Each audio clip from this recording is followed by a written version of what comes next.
Okay. I'm delighted to open this first session of the academic session of this conference on the Iran's emergence as a regional power. Today with us are two leading experts that will help us to understand better the complexities of this Iranian regional policy and the attitude of the superpowers and Europeans towards Iran. I'll introduce the two speakers and then let them present their papers. First will speak Professor Jeff Camp from the Nixon Center in Washington, D.C. He was Undersecretary for Middle East, Director of Middle East under the first term of President Reagan, and he as well as Mr. Herrera have long-standing relations with Israel and familiar with the Israeli institutions of higher learning. Mr. Philip Herrera is Deputy Director of Policy Planning Staff in the French Foreign Policy. He has done extensive work on energy, nuclear issues, and I here give them the floor. First, Professor Kemp.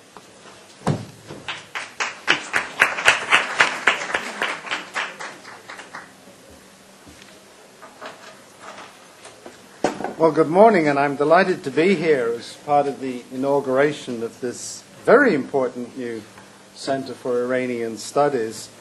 And I'd like to thank you, David, and everyone else for making my presence here possible. To say that this topic is timely is an understatement. Because you will be hearing throughout the day from other specialists, including the Minister of Defense, who will undoubtedly focus on a lot of the unique challenges the Iranian regime poses to Israel. In this session here, both myself and Philippe are going to focus on broader issues, and I'm going to talk primarily about the importance that this issue has in Washington, and in particularly the relationship between the Iran crisis and the American dilemma in Iraq.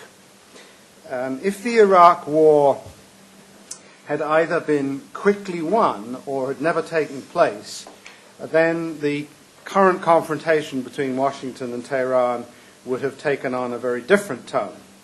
But like it or not, the difficulties the Bush administration finds itself in Iraq invariably influences the manner and style with which it must cope with the Iranian challenge. This relationship between U.S. policy in the Iran-Iraq equation is what I am going to focus on. Now, of course, Iran has emerged as one of the great benefactors of the US-led war to overthrow Saddam's regime. The irony of this is clear. Iran was placed on an axis of evil along with Iraq and North Korea by President Bush in January 2002. One justification for the war against Iraq was that Hussein's regime was presumed to have weapons of mass destruction and linkages to al-Qaeda and the broader threat of radical terrorism. Yet Iraq's potential leaders today have established close ties with the Iranian regime, which is still regarded by the Bush administration as the world's #1 sponsor of terrorism and a country determined to pursue weapons of mass destruction. The irony is, of course, that Iran's influence in Iraq is now greater than it has been for decades. Iraq's leaders meet with the most influential Iranians, and Iran's leaders meet with the most influential Iraqi, the Grand Ayatollah Ali Sistani. US diplomats very rarely get to meet with Sistani.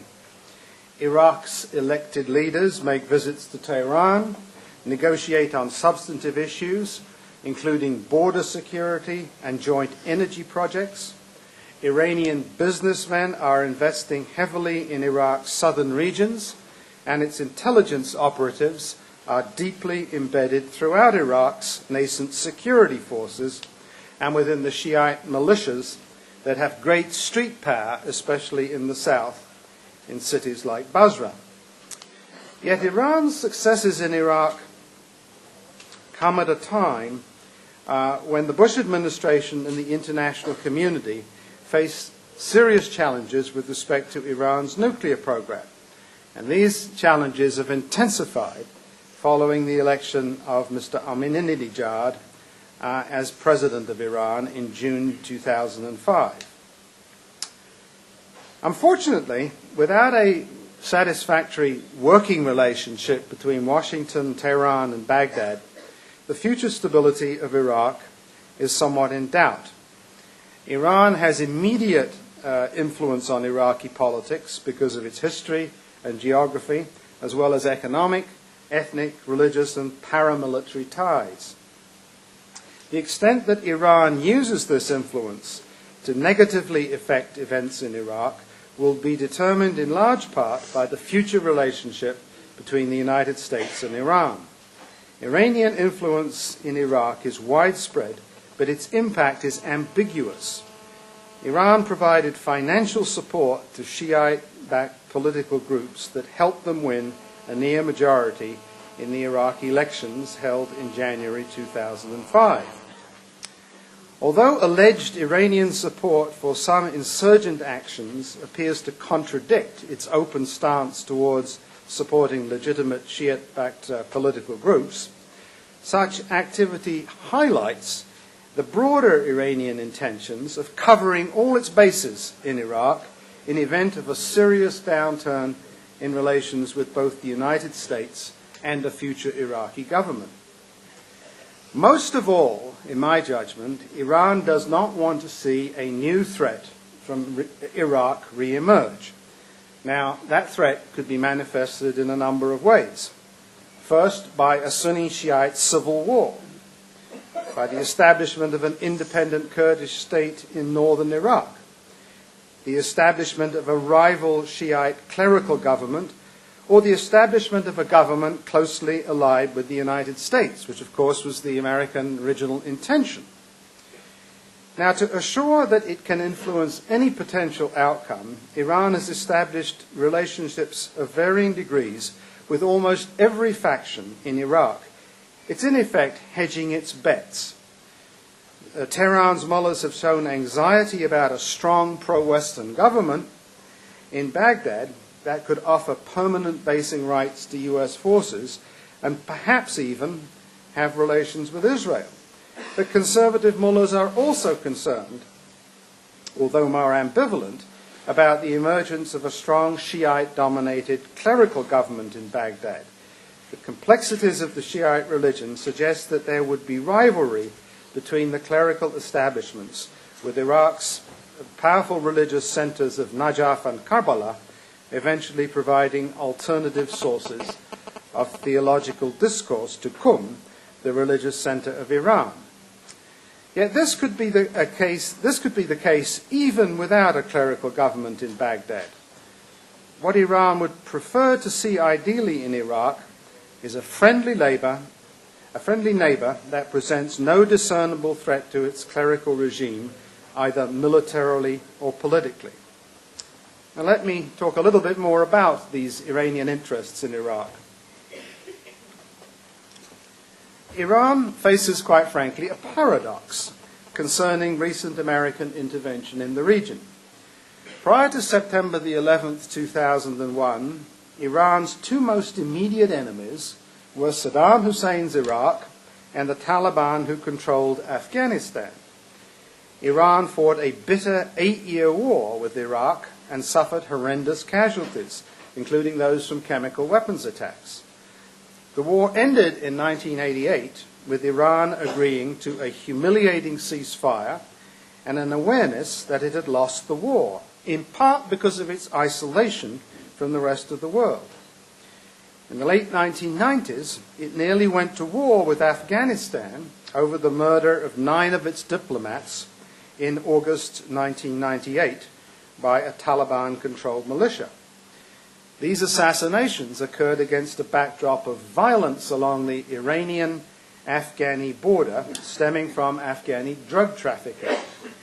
During this period, Iranian officials' greatest fear was that Pakistan's leadership would eventually become Talibanized if, for example, the Musharraf government were overthrown by younger, more radical military officers sympathetic to the Taliban and its philosophy, and it would then face an extremist Sunni regime with nuclear weapons on its border. Thus, when after 9/11 the United States decided to simultaneously rout al-Qaeda bases in Afghanistan and destroy the Taliban regime, Iran's leaders were of two minds. On the one hand, the United States would rid them of an adversary. On the other hand, it would obviously be maintaining a major military presence in an adjacent country. Nevertheless, Iran was, by all accounts, cooperative during that war against Afghanistan. And during the post-war negotiations in December 2001 in Bonn, Germany, that set up the interim Afghani government under Hamid Karzai, this cooperation continued. However, this cooperation was ruptured a few weeks later owing to American concerns about Iran's harboring of al-Qaeda suspects who had fled from Afghanistan, and Iran's decision to supply arms to Yasser Arafat's Palestinian Authority in January 2002, the Karine A incident. It was against this backdrop, the bad news that followed Bonn, that President Bush decided to place Iran on his axis of evil in the State of the Union message in January 2002. Now, the prospect of being surrounded by countries with major military forces of the United States poses a clear danger in the view of Iranian leaders. To the east, it's true, the Taliban is no longer a threat, but the Taliban has been replaced by a nascent democracy supportive of a large American presence, a NATO presence, by the way, not just an American presence. The stronger eastern powers, Pakistan and India, both have nuclear weapons, and Pakistan, Iran's immediate neighbor, has become a major US ally in the war on terror. Along the Persian Gulf littoral, the United States has military relations with Kuwait, Qatar, the United Arab Emirates, Bahrain, Saudi Arabia, and Oman. To the north, Turkey also serves as a deterrent to Iran, despite the fact that the two countries share an interest in preventing upheavals in the Kurdish areas. Turkey is a member of NATO and a US ally. It provided aid and comfort to Iraq during the 1980-88 war. And even prior to the US invasion of Iraq, Iran had reason to feel claustrophobic. The arrival of more than 150,000 troops in its region when the Iraq war broke out has only served to exacerbate these tensions. Iranian response to the US-led Operation Iraqi Freedom and the subsequent occupation and the complexities of the Iranian involvement in the Iraqi elections demonstrates the multiple objectives it has and the difficulties we have in sometimes sorting out what its real purposes are. While Iran will most likely enjoy the benefits of a strong Shiite-dominated government as a neighbor, the new Iraq could potentially threaten Iraq's legitimacy, as I alluded to earlier. However, the prospect of a weak central government in Iraq, plagued by ongoing civil strife, and the country eventually breaking apart into autonomous regions would be even more threatening to Iran's security and economic interests. Thus, some figures in Iran would like to see a strong Shia-dominated government in power in Baghdad. So Iran now finds itself actively supporting the position of the United States by supporting the outcome of the elections, which gives the Shiite the most say. At this point in time, Iran is able to use its soft power rather than its hard power to assure a strong influence on the emerging Iraqi political system. Yet when the Iranians think about Iraq, they clearly have two worst cases in mind. The first worst case is one they share with the United States. That is chaos and civil war.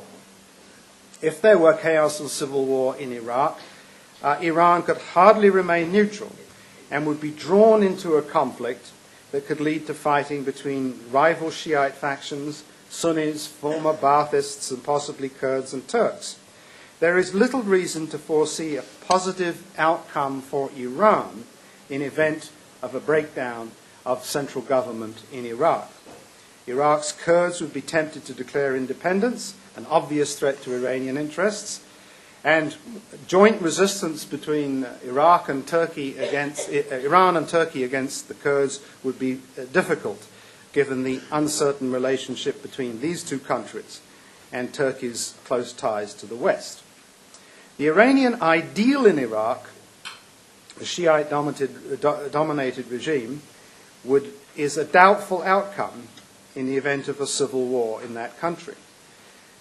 Shiite-Sunni civil war would undoubtedly draw the Sunni-dominated countries of the region, most notably Saudi Arabia and Jordan, into supporting the minority Sunni population, creating yet another unwanted scenario. Far more probable in these instances would be the ratcheting up of tensions with the United States and other regional powers, who would undoubtedly react to perceived Iranian interference with strong diplomatic, economic, and possibly military countermeasures. Now, the other worst case for Iran, one worst case is chaos, that they get drawn into a civil war. The other worst case is, of course, the American best case. That is to say, the creation of a stable, pro-Western, secular democracy in Iraq that enjoys good relations with the United States, Saudi Arabia, Jordan, and ultimately Israel. The reasons for this alarm at this perspective are clear. Both hardliners, as well as many reformists in Iran, are eager to increase Iran's regional influence, especially now that Saddam has been deposed and a new era of Shiite power may be dawning in Iraq. A stable, Western-orientated Iraq, expanding its economy through ties to the Sunni Arab Middle East, could have the effect of isolating Iran, especially if the hardliners continue to be ascendant and tensions with the United States remain high. A pro-US Iraq would also wield significant power and influence over Iranian economic interests by competing for the growing oil market and exports. Remember, Iraq's energy economy is stagnant right now, but a lot of experts believe that there are billions and billions of untapped oil and natural gas in Iraq that could be unleashed if the country ever got stable. Thus, another reason for the Iranian anxiety about a stable Iraq is the competitive threat it would pose for its own oil exports, which it relies on to bolster its flagging economy. Iran benefits from high oil prices, but its structural economy is weak as a result of inefficiency, corruption, and a lack of foreign investment. Although their country is acknowledged to have the world's second largest oil reserves, many of its older fields are in need of new investments, and in order to maintain production, foreign direct investment needs in the oil sector are estimated at $17 billion.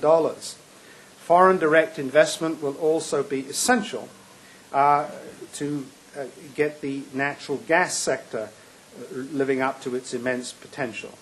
And Iran's labor demographics is a very worrisome factor for the Iranian government. More than half the Iranian population is under the age of 25, and every year tens of thousands of Iranians enter into a workforce. The economy simply cannot handle this at this point in time. And American sanctions on Iran while not changing Iranian policy on a lot of the issues that we're concerned about, like nuclear weapons, relations with Israel, terrorism, and the like, certainly have had an impact on Iran's capacity to attract foreign capital. So if the worst cases are, from Iran's point of view, chaos on the one hand and a stable pro-Western Iraq on another, what actually is happening? Right now, Iraq is in a very tricky position, wavering between civil war and chaos. And this is the irony, the second irony for the Iranians face. At this point in time, as we speak here today, the Iranian government probably does not want the United States to take the advice of Congressman John Murtha, an increasing number of Democrats and others in Washington who'd say, set a deadline, get out, it's no longer our problem, we've done our best, because that might well indeed bring about the first of the worst case scenarios for the Iranians. So they don't want us to leave right away. They want us to stay long enough to bring about a stable, strong government, which they believe will be dominated by the Shiites. But they do want us to leave. There's no doubt at all that the Iranians have no desire to see the United States stay on in Iraq with bases, with a taste for regime change. They want us to leave with our tails between our legs when the job is done, with no appetite to come back into the Middle East and try to change another major regime. That, I think, is what their strategy is. And all their policies, including support of terrorist organizations and their close ties with Syria and the various other groups in the Middle East they have relations with, is part of this broad strategy. There's a lot more I could say about their whole relationship with terrorism and Hezbollah, but time does not permit this. I think, however, it's perfectly clear that when it comes to Israel, there is absolutely no indications whatsoever that this regime is going to lessen its hatred of the State of Israel. This, I think, was put to rest very clearly when President Ahmadinejad, among many other speeches he's given on this subject, but particularly when he addressed the conference in October 2005, entitled A World Without Zionism. His call for Israel to be wiped off the map caused an international furor, and ironically, again, there's a lot of ironies in this situation, precisely because of his outbursts, he has now strengthened the American and the European argument that the regime has to be curtailed in its nuclear activities and its support for terrorism. To that extent, Ahmadinejad's rhetoric has served in the short run the interest of closing some of the gaps, particularly between Washington and Europe, that were very wide at various points in the last 5 years, particularly after the invasion of Iraq. I will sort of wind up by making a few comments about how this affects American interests and what I think the possibilities are for some form of cooperation eventually with this regime. The Iranians clearly have a long-term economic problem that cannot be resolved just by high oil prices. If they are to expand their economy and meet these demographic challenges that I mentioned, they have to get access to foreign direct investment. And that is not going to come from China or India or even Russia. It really ultimately will have to come from private capital, predominantly the United States, Europe, and countries like Japan. And it's very interesting that although there has been much criticism of American policy towards Iran, when it comes to major investments, the wind now is blowing, I think, in America's favor, that increasingly companies in Europe and Japan are thinking twice about major investments in Iran, precisely because the situation has been so unstable. And you do not put billions and billions of dollars up front into very expensive gas infrastructure if you're uncertain about what the future environment is going to be. Now, another reason why we might get further cooperation with the Iranians would be if there is progress on the nuclear front. Now, this is a very difficult issue to talk about right now because it is literally unfolding as we speak. The Iranians are meant to make yet another report to the UN by the end of this month, essentially giving them an update on what they're doing with their nuclear program, and I know my colleague Philippe can talk in much more authority about this than I can. But the fact of the matter is that the Iranian nuclear program is now the dominant issue that is influencing its relations with the rest of the world, and in the case of the United States, the decision has been taken for the time being to allow the negotiations on the nuclear issue to be multilateral, to be in the hands first of the Europeans, then in the IAEA, and now at the UN. The problem, I think, is that the United States understands very well at this point in time that Iran can serve as both a spoiler and a facilitator for American policy in Iraq, however one defines successful. And as such, the Islamic Republic is very cognizant of its advantage in linking the issues on the negotiation with a reluctant American interlocutor. The basic problem with improving U.S.-Iranian relations, let alone entering into bilateral negotiations, is that the United States, the Bush administration, quite frankly, still lacks a coherent policy towards the Islamic Republic. There is still divided counsel in Washington as to whether or not we should, in a pragmatic manner, try to reach a deal with this regime on a whole range of issues, everything from Israel to nuclear weapons, or whether, as some would say, this regime is so beyond the pale that there can be no negotiations and we should work for regime change. But until the Bush administration clearly articulates a policy that everyone understands, it's going to be difficult to build an impregnable alliance with Europe and possibly Russia and Japan to put political pressure on Iran to suspend its nuclear fuel cycle, let alone to solve other outstanding difficulties.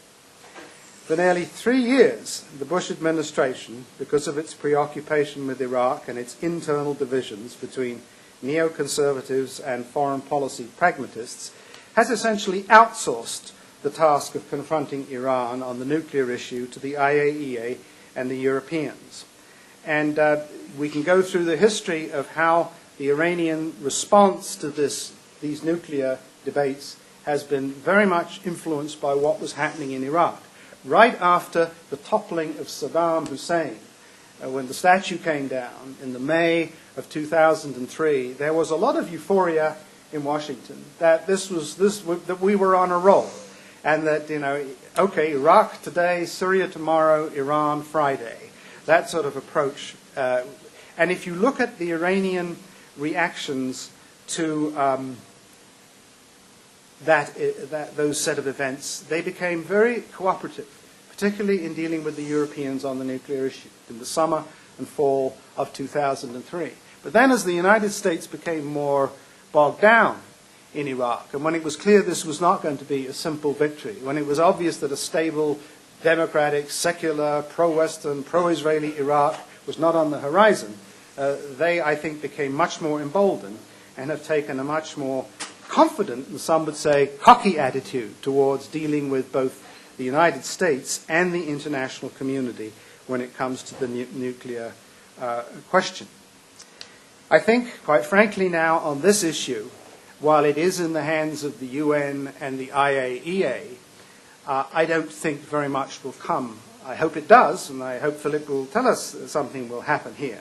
But if it doesn't happen in New York and if it doesn't happen in Vienna, then I think one of the next steps is going to be a discussion between the United States and Europe as to whether or not Europe will join the United States in imposing sanctions on Iran, irrespectively of what the UN and the IAEA do, and that's going to be a difficult decision for Europe, but it's one that, in my judgment, would have a major impact upon the Iranian economy, but I doubt very much, frankly, whether it's going to change their attitude towards their nuclear program. And we've got to separate out changing Iranian behavior on nuclear issues, terrorism in Israel on the one hand, and punishing the Iranian regime for its behavior on the other hand. Let me just sort of conclude then by saying that despite Iran's undoubted success in embedding itself deeply into Iraqi politics and its continued, almost gleeful defiance of the United States, the EU, and the IAEA on the nuclear issue, it would be unwise, in my judgment, for Iran's leaders to take their current good luck for granted. The Islamic Republic faces significant social and economic challenges that can only be made more difficult by alienating the West. The embarrassing and unacceptable statements by its new president calling for Israel's destruction have very seriously harmed Iran's international image and caused much anxiety at home. There is much anxiety even within conservative circles in Iran about the outbursts of the president. Regionally, Iran has poor relations with its Arab neighbors, and it cannot be assumed that Iraq's Shiite community will remain friendly and grateful indefinitely. The fact of the matter is, Iran has vital national interests that could be helped by ending the standoff with the United States, and likewise the United States, in my judgment, has more to gain than lose if it adopts a more coherent and pragmatic policy towards the Islamic Republic. But here I am, an academic, talking at an academic institution about an outcome that academics like to say they'd like to see. And unfortunately, in the real world, it's likely to be a little bumpy before we get there. And I leave it to my diplomatic friends to tell us just how bumpy that's likely to be. Thank you. Thank you. I thank Professor Kemp for the thought-provoking presentation, and I call upon Mr. Herrera to answer the challenge. I think he paved the way for you.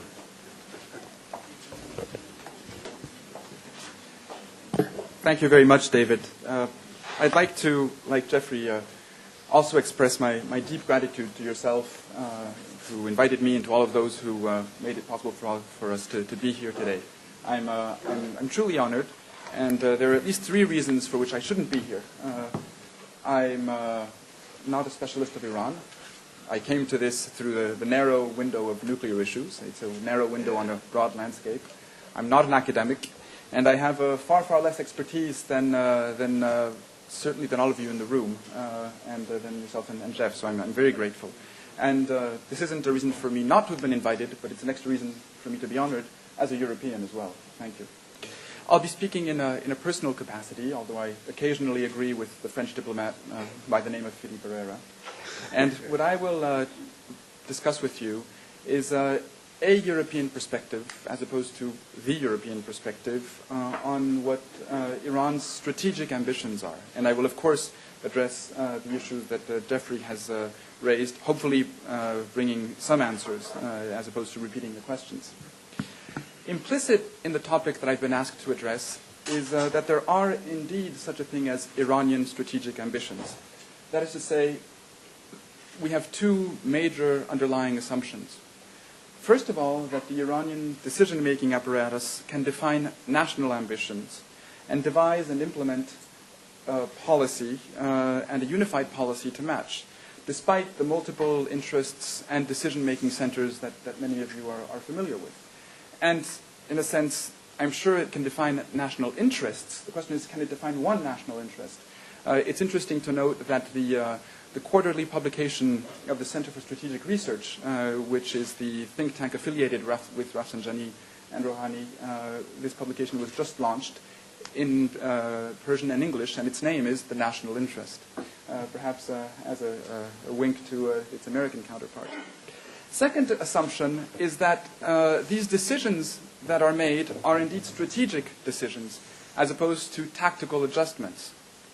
And the whole process of the EU3 Iran negotiations while they were underway, and in general, Iran's attitude toward the international community today, lead us, or at least lead me, to be very cautious in making these two assumptions, or at least in basing too much policy on a firm response to them. At the same time, though, I think we should avoid the symmetrical trap of losing ourselves in the Persian Hall of Mirrors and of basing our policy on hypothetical power struggles between very flexible factions, and of distinguishing too strongly between tactical decisions and strategic ambitions. If only because our track record in reading Iran accurately, let alone predicting Iranian internal developments, is notoriously poor. I think President Ahmadinejad's election is the last example of that, but there probably will be some in the future. So, after hedging my bets, if there are indeed Iranian strategic ambitions, what may they be? To what extent are they relevant to Europe per se? And how should Europe choose to deal with them? I think it's reasonable, if we are to define some Iranian strategic ambitions, to count at least two at the top of the list.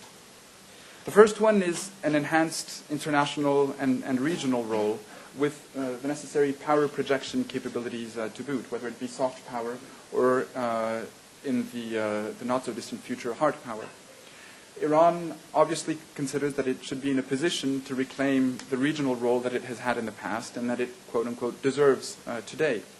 And Iranians, whether officials or not officials, are quite forthcoming in their affirmations that Iran is boxing under its weight and that its demography, its geography, its history entitle it to a greater role.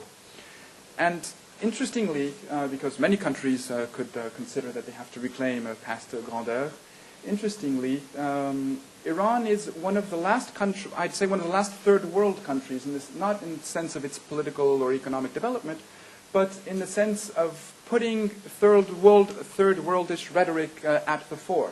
And this has been raised to new heights with President Ahmadinejad, but it was very clear before. It claims to speak on behalf of the oppressed, to defend rights which are being attacked by the haves against the have-nots, and so on. And on the international stage, as well as domestically, the Iranian regime and President Ahmadinejad uses a rhetoric of victimization in order to better justify intimidation. And the new Iranian president has renewed with a revolutionary and anti-Israeli rhetoric that we hadn't heard for a very long time, actually. I think, but others are more qualified than me to speak and will speak about it this afternoon, since the revolution itself. Now, doubtless this has internal benefits in terms of marginalizing more pragmatists and the like, but I think that we shouldn't underestimate the interest that this presents in rallying Arab public opinion and in simultaneously weakening Arab states and Arab leaders of the region, cutting across distinctions between Sunni and Shia and between Arab and non-Arab. And I believe that part of this sickening rhetoric is tactical and used to reinforce Iran's hand in going toward that enhanced regional role. And his October 26th speech, which Jeffrey Kemp referred to, made most waves, obviously, because of the unacceptable references to Israel. But if you go to the end of the speech, there's something very interesting. Ahmadinejad said that he would bring order and sweep away, you remember his image of the honest street sweeper, those cowardly Arab regimes that had recognized the Zionist entity. And I think that that's as important strategically an affirmation as I said, the provocative and unacceptable rhetoric on Israel. In terms of the other elements of this strategic ambition, Jeffrey Kemp has mentioned most of them, so I'll go very briefly over them in terms of, obviously, the Shia card that it has to play in Iraq or in the Gulf countries, in terms of its support to Hezbollah, to Hamas, to the Palestinian Islamic Jihad here. These are levers that Tehran is actively using to work toward this strategic ambition. and will continue to do so long as it sees that it's in its interest and that it's not paying too high a cost. Now, the second strategic ambition that I would be tempted to put at the top of the list, and we'll see later how Iran sees or doesn't see a conflict between both of them, is that of becoming a military nuclear power. Now, to be fully honest, we don't know for sure, at least I don't know for sure, whether this is an ambition or an objective. In other words, whether or not Iran's supreme authorities have decided that Iran should have operational nuclear weapons, whatever the costs. If they've just set a course in this direction, or if they've defined the arrival point and how much they're ready to spend to arrive there. The Iranian opposition claims that there has been such a strategic decision made by the supreme leader, and its record of the Iranian opposition certainly suggests that we need to give attention to its claims, at least far more than that of the Iraqi opposition before 2003. Fragmentary indications do exist in such a direction, but no more. From Tehran's point of view, the arguments for considering that Iran needs nuclear weapons are well known. Iran says that it feels isolated and insecure. It believes that it should have a leading role in the Middle East. It seeks strategic independence. It feels unjustly considered as a backwards country and does not understand why Pakistan, a country that it considers far more backward and only a few decades old, has nuclear weapons. Then there's, of course, the eternal double standard issue vis-à-vis Israeli capabilities that is regularly invoked. However, if you try to deconstruct these, I would say that they are as much pretexts or rationales in a rhetorical way than hard and clear evidence prima facie for the need for an Iranian nuclear military capability. In today's Middle East, as Jeffrey has pointed out, Iran is far from an underdog in strategic terms.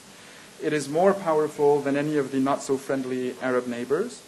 Its regional posture has been deeply enhanced by U.S. sanctions in bringing down the Taliban and Saddam Hussein. And remember that the Iranian nuclear program was resuscitated in the mid-1980s after having been stopped by Khomeini as a reaction to Iraq and to its use of certain weapons.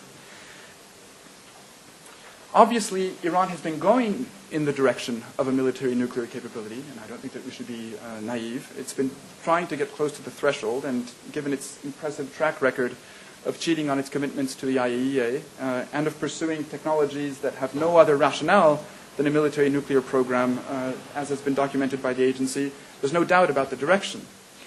I would say that all things considered, at this point in time and based on the evidence that we have, the most reasonable assumption is that Iran wants at least to be able to build a bomb in a relatively short time frame. And Germany and Japan have been explicitly mentioned as models by Iranian diplomats. And Iran certainly wants to become a nuclear threshold state and is busy advancing toward that route, including by developing increasingly sophisticated ballistic missiles with increasing ranges.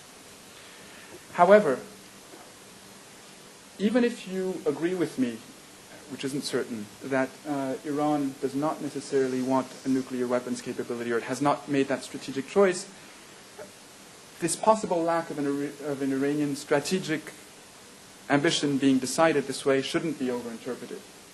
Because you can become a nuclear power without ever having made a strategic decision to do so. And I would draw a parallel that you may consider unusual, which is the French parallel. In the 1950s, Paris developed its nuclear infrastructure rapidly, but without any clear political guidance under the Fourth Republic. And even if the country's leaders were, of course, aware of the political, the security, and the economic benefits that nuclear power and perhaps military nuclear capabilities could bring them, there was never a strategic decision to build operational nuclear weapons before 1958, when President de Gaulle arrived in power. And that was scarce 2 years before we exploded our first nuclear device. And the size, the political power, the financial resources of the hidden part of the Iranian nuclear iceberg are incommensurately larger than that of France 50 years ago.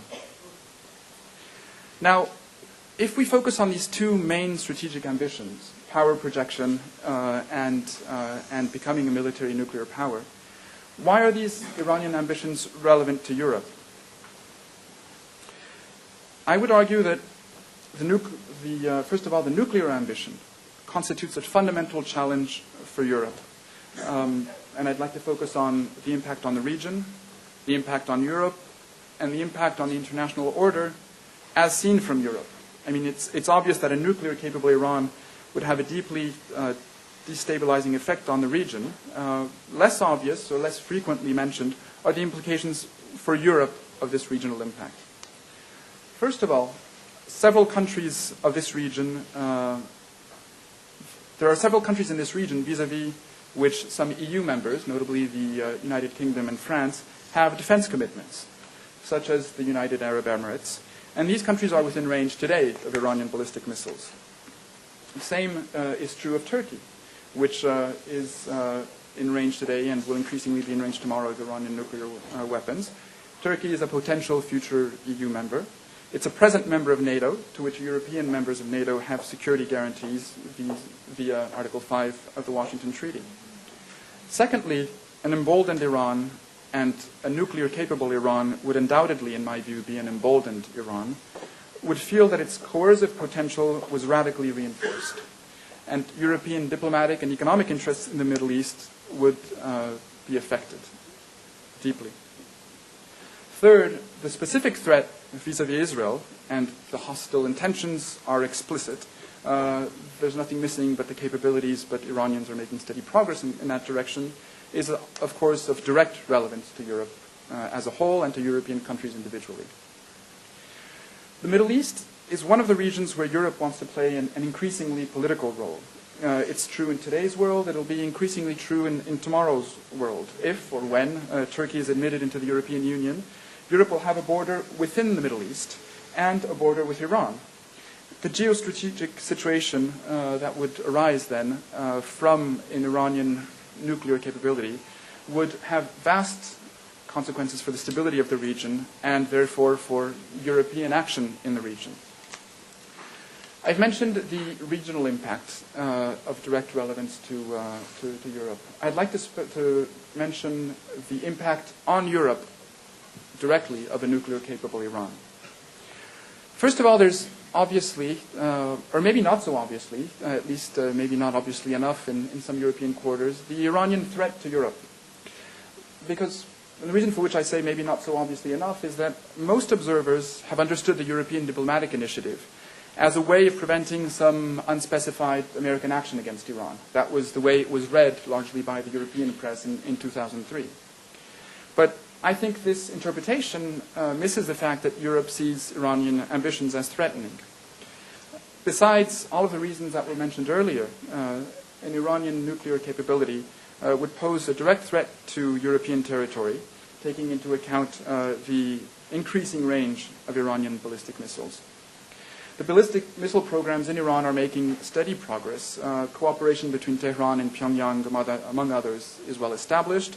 And the prospect of seeing these delivery vehicles equipped with non-conventional warheads is, in my view, quite real. But basically, whether or not Iran's basic motive for acquiring nuclear weapons is defensive or offensive in nature, and we can have theological debates over that issue, that is irrelevant to the fact that the capability will de facto be coercive. That Iranian capabilities, in terms of reducing the margins of maneuvers of other actors, including Europe, will be enhanced, and that puts Iran in a much more dangerous doctrinal posture. Now, what about the global impact as seen from Europe? A very important point that I'd like to make is that one of the things that is at stake in our view, and that's one of the reasons for which France, the United Kingdom and Germany, but at least France, speaking for my country, have engaged so actively on this issue, is that, in our view, it's the very future of the global non-proliferation regime which is at stake. If Iran was to go as far as to demonstrably develop nuclear weapons, it would have to withdraw from the non-proliferation treaty. And the treaty has already had to face a withdrawal, the first ever actually by North Korea. And it's reasonable to believe that a second withdrawal might very well be a death warrant for the regime, with probable consequences on proliferation dynamics in the Middle East, vis-à-vis countries like Egypt, Saudi Arabia, perhaps even Turkey, perhaps Syria. But certainly I would put Saudi Arabia and Egypt at the top of the list of the countries whose strategic equation would be fundamentally altered by an Iranian nuclear capability and who would therefore reassess their choices. this isn't domino theory. I don't think the impact would be immediate and automatic, but I do think these countries would revisit their choices fundamentally in a way that is detrimental to the non-proliferation regime.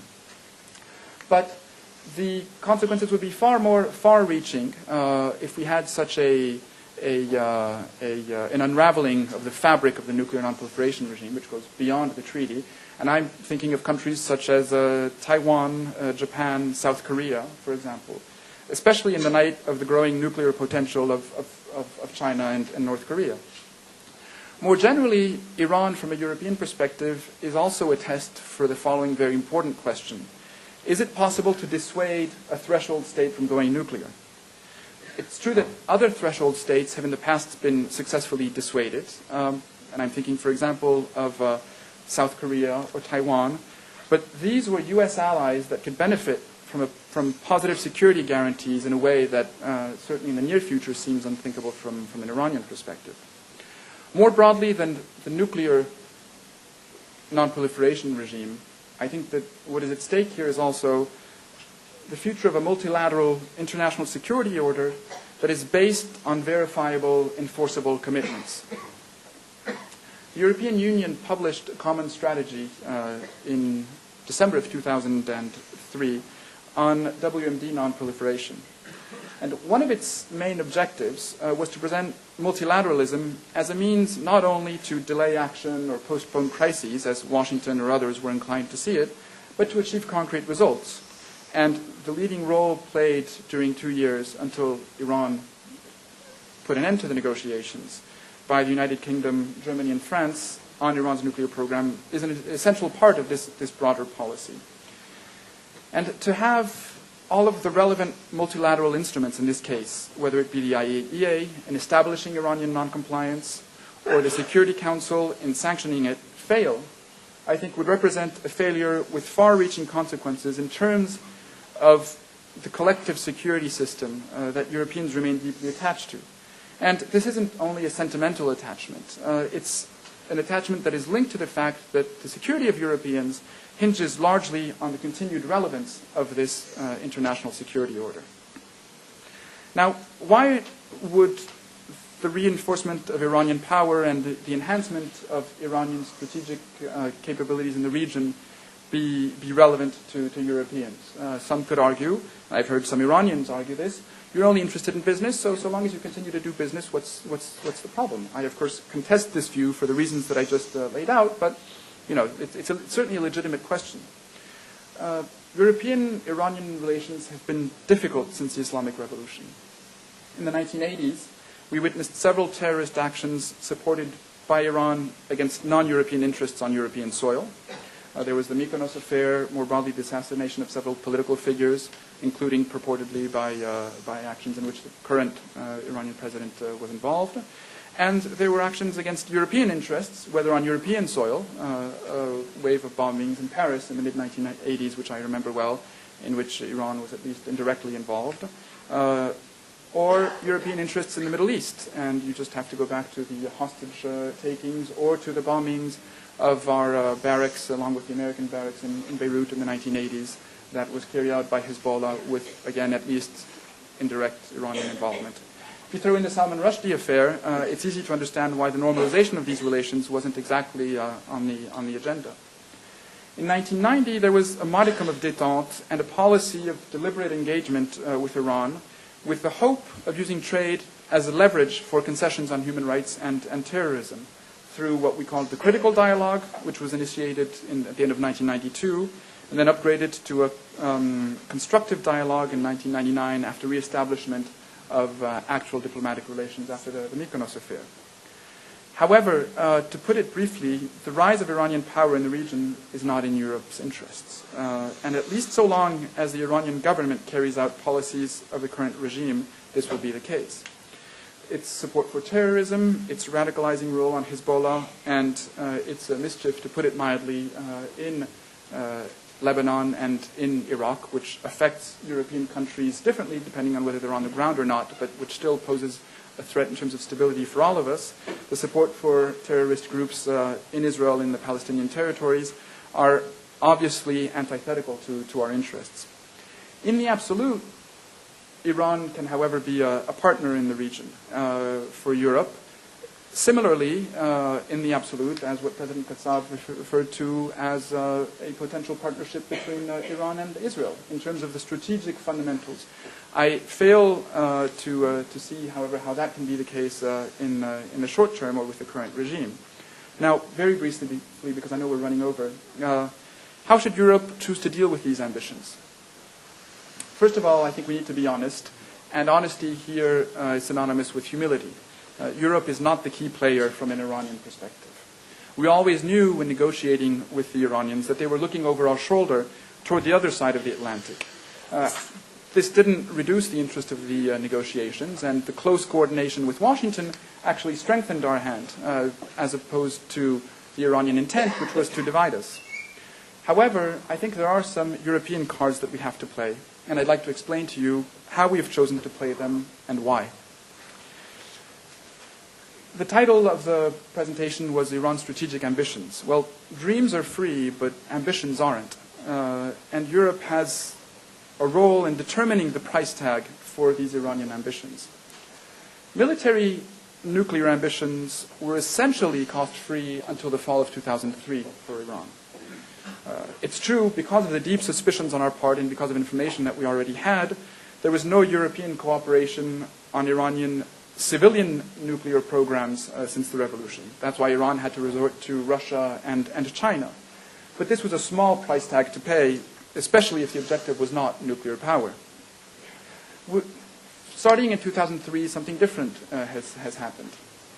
When the threat of referral to the UN Security Council appeared for the first time in the fall, serious and imminent threat, we were able to leverage this quite effectively.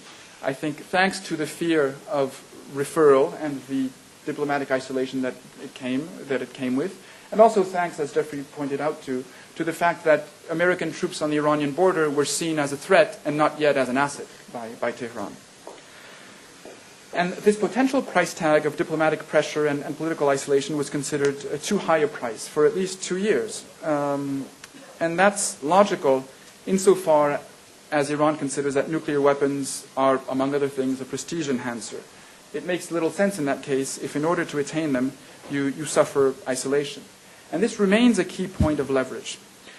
One of the reasons for which the International Atomic Energy Agency Board of Governors decisions and the Security Council decisions are important, and why firmness and unity in these multilateral fora is very important isn't here again some sentimental attachment to the Security Council, but the fact that the political pressure it brings to bear on Iran and the perception of isolation from Tehran looking outward is much stronger if you have the Security Council agreeing that what you're doing is dangerous than if you have Europeans, Americans, and Japanese deciding that what Iran is doing is dangerous. And that's why I think that if we were to go down a different route at some future point in time, which is certainly not France's preference, we would have to very carefully assess what we would gain in terms of efficacy by being able to decide on measures more quickly, but also what we would lose in terms of the efficacy of these measures, because these measures are aimed at practical effects on the ground, but also at driving a message home to the Iranian regime about the price of its program.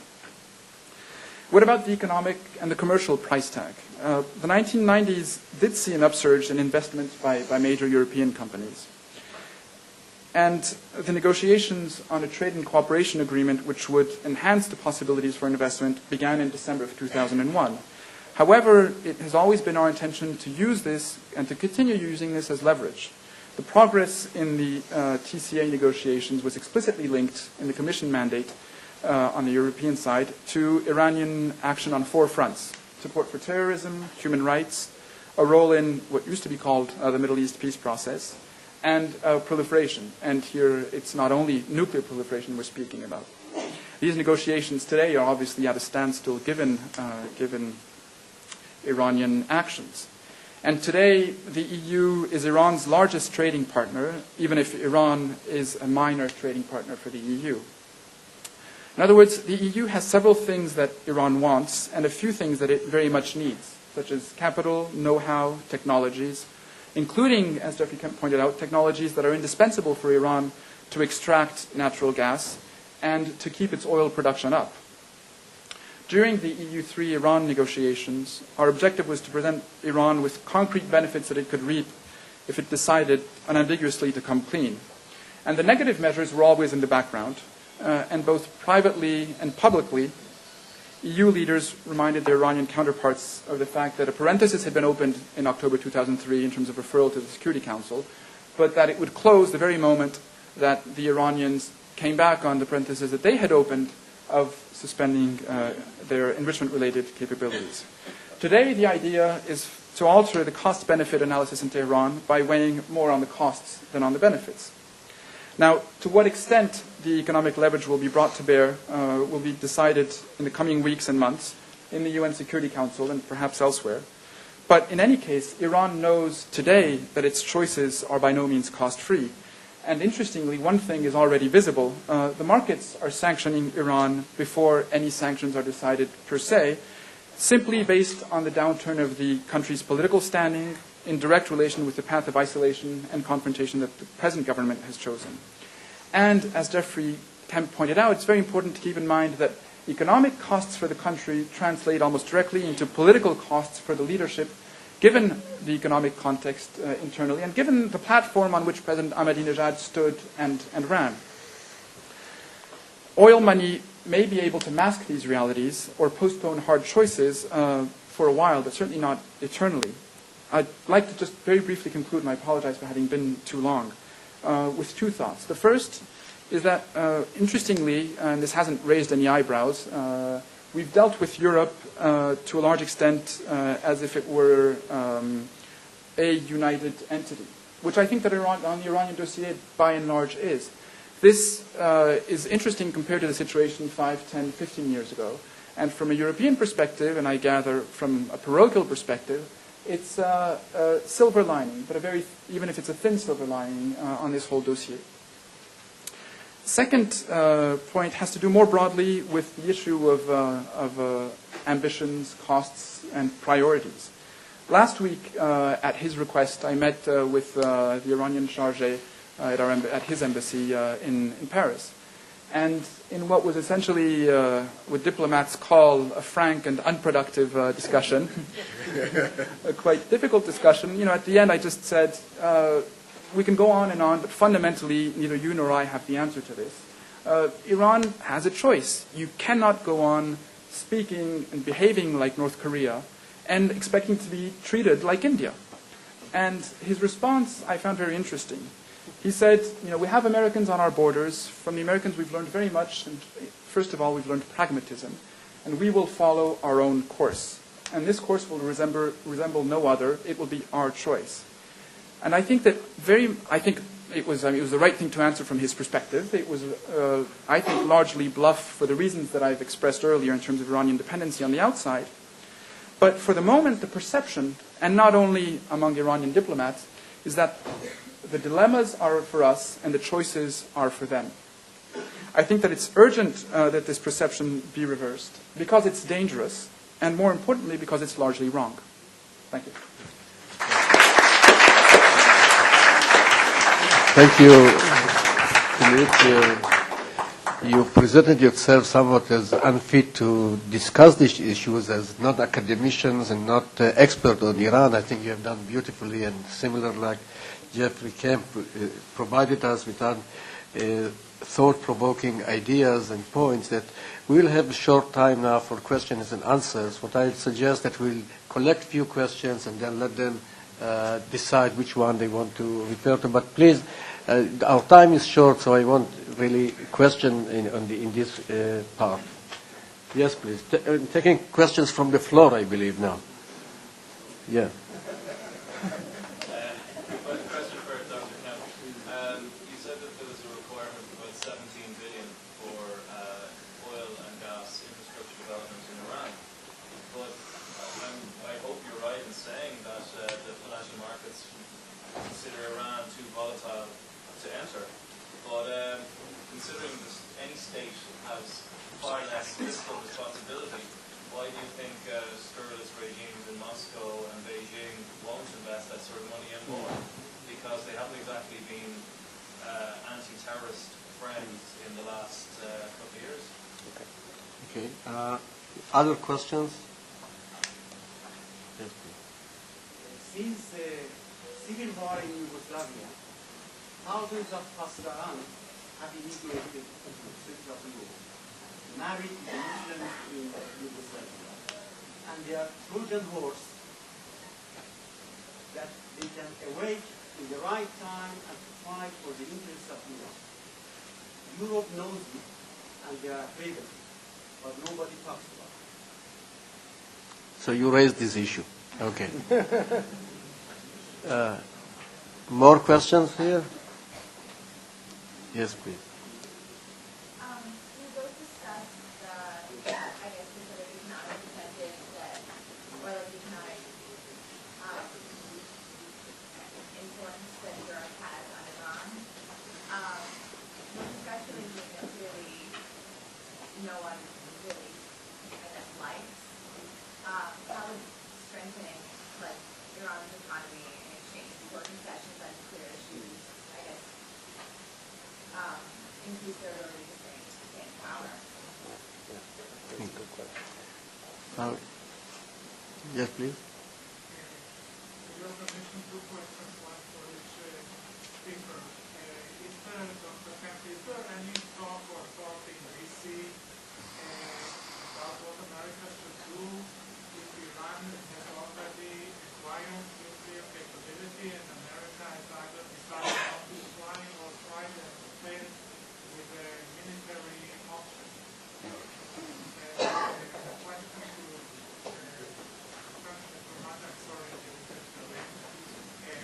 do you foresee any circumstances under which Europe will support, like I don't want to say participating, but support a military move against Iran if everything else fails? I think we have to stop here, and Philip, you want to go first?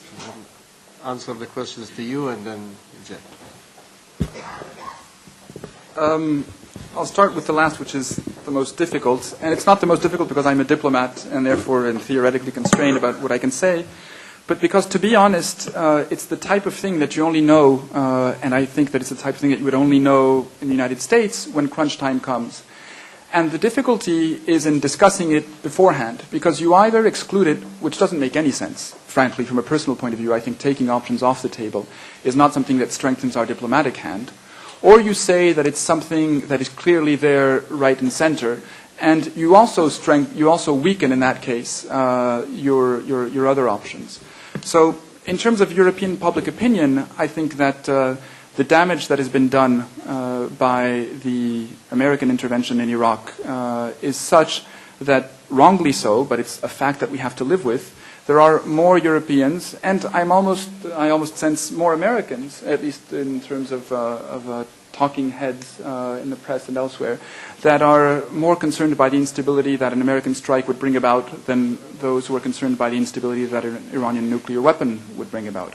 I think those perceptions can be changed somewhat. I think the fact that the U.S. does not have a clear-cut policy is in some way a mixed blessing. In other words, it's not a situation where there's a clear objective of regime change, at least an openly stated one on which there's a single line and therefore people moving forward. In other words, I think there is a real chance to hinder, if not stop the program, using other means. One thing is sure, though, if the only choice that we have is between an Iran with nuclear weapons and a military strike, it means that we will have failed in the phase beforehand. And my objective, as a diplomat, but also, I guess, as a European citizen, is to make sure that all of our action today leaves us with more choices and more options than those two choices. In terms of the question which wasn't explicitly addressed to me, but I guess it was at least implicitly so, regarding European or international, for that case, economic investment in Iran, and whether it's something that reinforces the regime and therefore lengthens the problem, or whether it's something that, on the other hand, helps us. I think it cuts both ways. When we proposed during the EU3 Iran negotiations, when we proposed to Washington to support accession to the World Trade Organization, the first reaction was the exact same one as yours. This is something that is going to legitimize the regime, it's going to strengthen it, and therefore it's counterproductive. Very quickly, when they did the type of homework that we had done beforehand, they saw that this was perhaps a carrot, but a poisoned carrot. In other words, the opening of the Iranian economy is something that runs perhaps in the interest of Iran as a whole, but counter to the interests of those who control the shadow economy, the Pasdaran, the foundations, and people like that.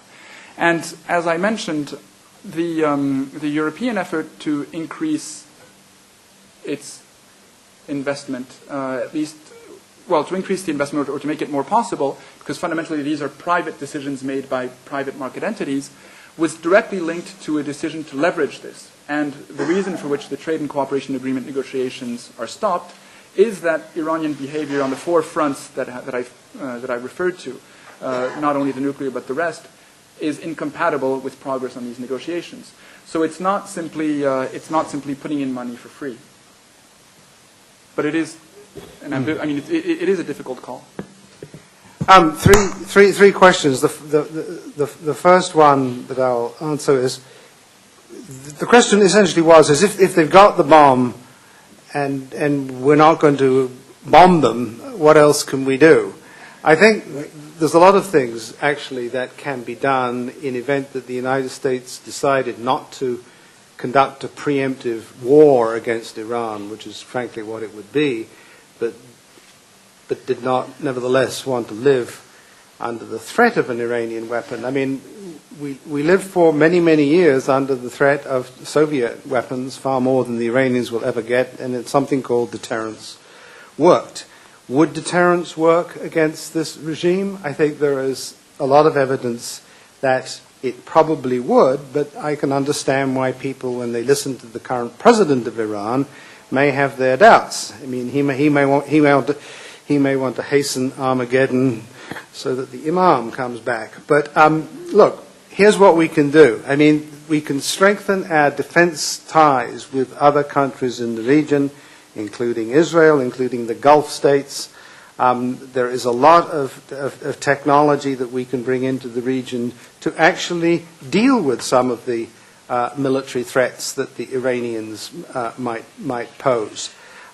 This, I think, coupled with a more firm enunciation of a policy of deterrence, I think would send a very chilling message to any Iranian regime that contemplated using its military might, including its nuclear weapons. Now, I understand that doesn't cover the terrorist issue, but there's a limit to what you can do against that. But there are things we can do.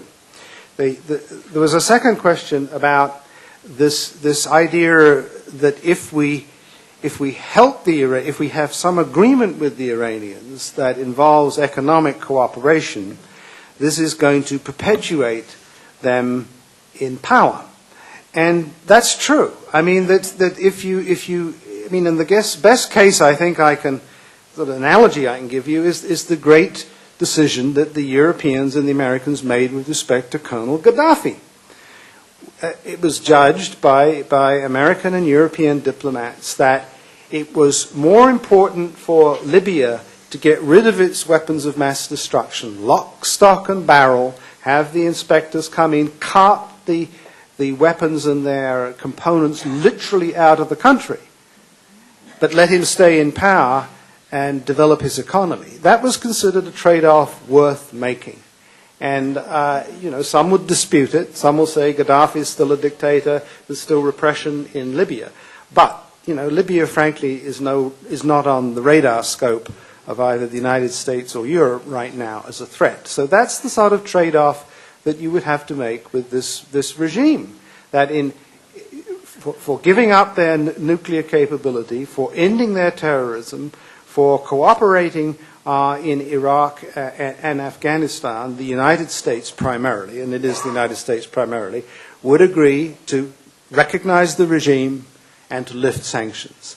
And that would be a major concession, but we'd get something for it. And that when I said that there's still ambiguity in Washington about what the policy is, well, that is what the ambiguity is, that some people do not want to take actions that would perpetrate a regime they regard as illegitimate.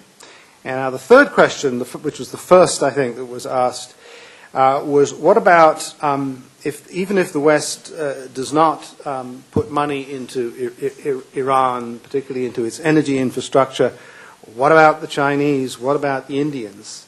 Well, yes, certainly they are unlikely to go along with what I would call Western sanctions against Iran, whether they are within the UN or outside the UN. But on the other hand, let me tell you, the Indians and the Chinese are not stupid. They are desperately trying to diversify their energy access, which is one of the reasons they're attracted to Iran. On the other hand, it's one of the reasons the Chinese, for instance, are going to many other corners of the world than the Middle East, like to Africa and to Venezuela and Canada, and even tried to buy an American company, because they do not, like us, want to be dependent upon an unstable Middle East region.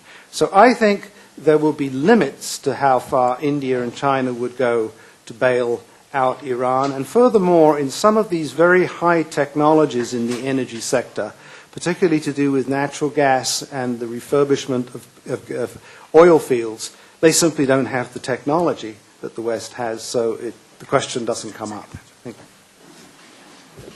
Sorry, just to lift any ambiguity about the question that the gentleman asked. I think that we're perfectly aware of Iranian operatives in Europe, but they didn't have to wait for the Bosnian War and marry women to be there. And remember that President Chirac was Prime Minister of France between 1986 and 1988, the last time when we had a major campaign of bombings. So I think that the people who have to deal with that sort of issue are aware of it and are dealing with it.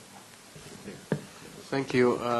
So how can I sum up this session? I think that your presentations were very clear. The situation remains less clear.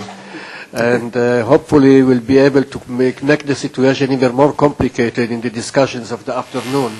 So we'll have break now until 2:10, because at that time I was promised that Mr. Mofaz will be here and we have another session. So we actually, what we are doing, we are meeting again earlier to the program at 10 minutes after 2. Okay? Thank you. And thank you both.